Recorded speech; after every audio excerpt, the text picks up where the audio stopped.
Pemirsa, kita akan kembali lanjutkan perbincangan. Tadi kita sudah mendengarkan bagaimana keterangan disampaikan oleh Pak Rohman yang merupakan kuasa hukum dari Pak Yosef yang merupakan suami dari mendiang ataupun dari almarhumah. Ini juga Bu Lilis mungkin bisa diceritakan. Tadi Pak Rohman sudah menceritakan bahwa memang putranya sendiri tidak mau bertemu dengan Pak Yosef. Ini bagaimana Bu sebenarnya? Apa penyebabnya?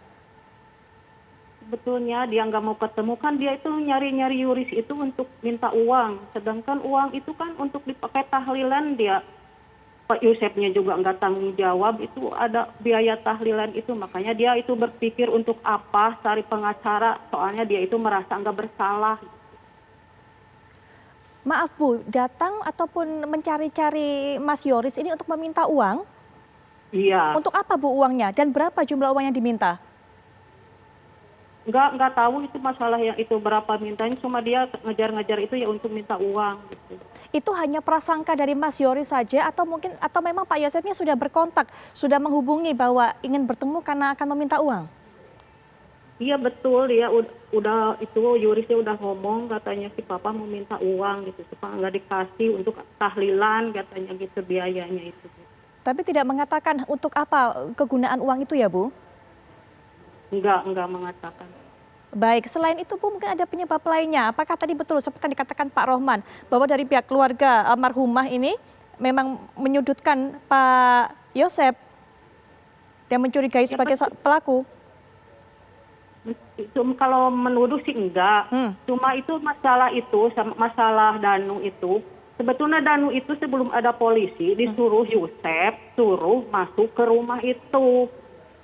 Jadi Danu itu disuruh masuk itu sebelum ada polisi itu. Itu setelah kejadian Bu? Iya. Jam berapa Bu? Jam berapa hari apa? Ibu masih ingat? Ya itu waktu pagi itu hari Rabu itu. Kan hari Rabu ya pembunuhannya itu. Baik. Hari Iya Bu? Iya? Iya Bu, ya, silakan hari dilanjutkan. Rabu itu. Ya, waktu hari Rabu itu kan itu tuh jadi Danu itu ditelepon sama Yusef suruh ke sana langsung suruh masuk ke rumah gitu. Pas rumahnya katanya lihat berantakan gitu. Jadi sebelum itu dia yang nyuruh itu Yusef itu yang nyuruh itu. Nyuruh Baik. ke rumah masuk ke rumah itu. Kenapa Danu disuruh datang untuk masuk Bu? Apa perintahnya? Perintah dari Pak Yosef?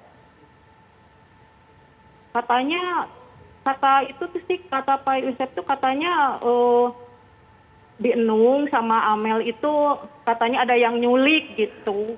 Ngomongnya gitu, jadi dia suruh ke sana, suruh masuk gitu. Jadi Baik. sebelum ada polisi itu udah suruh masuk dia ke rumah itu. Danu kemudian masuk ke sana Bu? Datang ke sana? Iya, Apa yang masuk katanya disuruh baik. Pak Yusef. Setelah masuk Bu, sampai di rumah apa yang dilakukan oleh Danu Bu? Ya cuma lihat-lihat aja dia, ya rumahnya kaget mungkin dia cuma di situ aja di dalam rumah itu. Dia lihat katanya berantakan. Berapa lama Danu ada di situ Bu? Ya sebentar soalnya langsung ke saya kan, datang ke sini dia nangis katanya, si Nung katanya ada Amel, nggak tahu ada yang nyulik apa di rumahnya tuh berantakan ada darah gitu. Baik, Pak Rohman, betulkah kemudian Pak Yosef memberikan perintah tersebut kepada Danu? Untuk apa menyuruh Danu datang Pak? Pastinya berdasarkan keterangan Pak Yosef di BAP sudah diterangkan berkali-kali bahwa pukul 6 sampai jam 7 kurang itu posisi Pak Yosef ada di rumah Ibu Mimin. Kemudian jam 6.58 Pak Yosef berjanji dengan seorang kedi untuk bertemu di lapang beberapa jam berikutnya. Kemudian dari situ baru dia jalan naik motor dari rumah Ibu Mimin ke rumah Pak Yosef yang di Siseti, yaitu rumah almarhum korban Ibu Tuti dan Amel. Sebelum belok ke rumah, pada saat itu juga berpas-pasan dengan Pak Ujang yang sudah diperiksa juga oleh kepolisian menjadi saksi. Pada saat masuk ke rumah, Pak Yosef kaget karena melihat posisi mobil sudah berbalik arah dan miring ke arah pintu depan rumah. Dari situ dia menyimpan jaketnya di kursi di depan pintu masuk, kemudian dia masuk, melihat kondisi rumah sudah berantakan, kemudian dia mengikuti jejak ceceran darah dari ruang tengah sampai ke belakang hingga pintu belakang rumah. dan di situ dia melihat genangan darah, dia keluar, kemudian memanggil Pak Ujang. Sebentar, memanggil Pak Ujang tolong ke sini. Akhirnya Pak Ujang itu datang, Pak Ujang masuk melihat ke rumah melalui pintu belakang dan Pak Yosef dari pintu depan. Kemudian Pak Yosef keluar lagi dan berbicara dengan Pak Ujang lebih baik bantu tolong bicara ke Pak RT. Saya mau ke kantor polisi. Nah dari situ Pak Yosef belum mengetahui apakah ada apa terhadap istri dan anak-anaknya. Dia masih berpikir ada penculikan atau ada perampokan pada saat itu. Kemudian dari sana Pak Ujang berangkat ke Pak RT, kemudian Pak Yosef berangkat ke Polsek Jalan Cagak naik motor. Sebelum masuk ke Polsek Jalan Cagak, Pak Yosef mampir dulu ke rumahnya Danu memberitahukan kondisi ini. Nah dari situ memberitahukan bahwa di rumah kemungkinan ada penculikan. Saya akan datang lapor ke polisi. Karena rumahnya Danu dengan Polsek Jalan Cagak itu berdekatan, dia langsung datang ke Polsek Jalan Cagak dan Pak Yosef datang ke TKP lagi. Sudah disertai didampingi anggota kepolisian. Baik, Pak Rohman, sayangnya juga waktunya membatasi kita untuk perbincangan ini, tapi terima kasih waktunya Pak Rohman sudah memberikan keterangan kepada kami.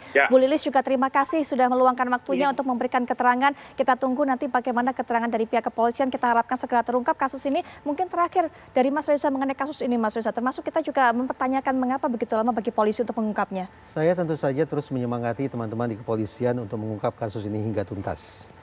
Tetapi kalau hitung-hitungan di atas kertas nih Mbak Putri, kalau berdasarkan teori paling tidak, dalam pengungkapan kasus pembunuhan masa krusialnya itu adalah 48 jam. Jadi dalam tempo 48 jam olah TKP sudah dilakukan, kemudian pemeriksaan saksi-saksi kunci sudah dilakukan, kalau perlu otopsi juga sudah dilakukan. Kalau lewat dari 48 jam maka masa krusial itu terlampaui. Ketika sudah terlampaui maka maaf ini semakin lama atau semakin jauh dari 48 jam maka pengungkapan kasusnya juga akan semakin pelik. Itu kata ilmu pengetahuan. Baik. Nah tetap kita harus pahami bahwa setiap kasus termasuk kasus pembunuhan pasti punya kompleksitasnya masing-masing. Jadi kita tidak bisa juga pukul rata mengatakan sudah kita lempar handuk saja. Tidak, saya dalam posisi terus menyemangati polisi untuk mengungkap kasus ini hingga tuntas.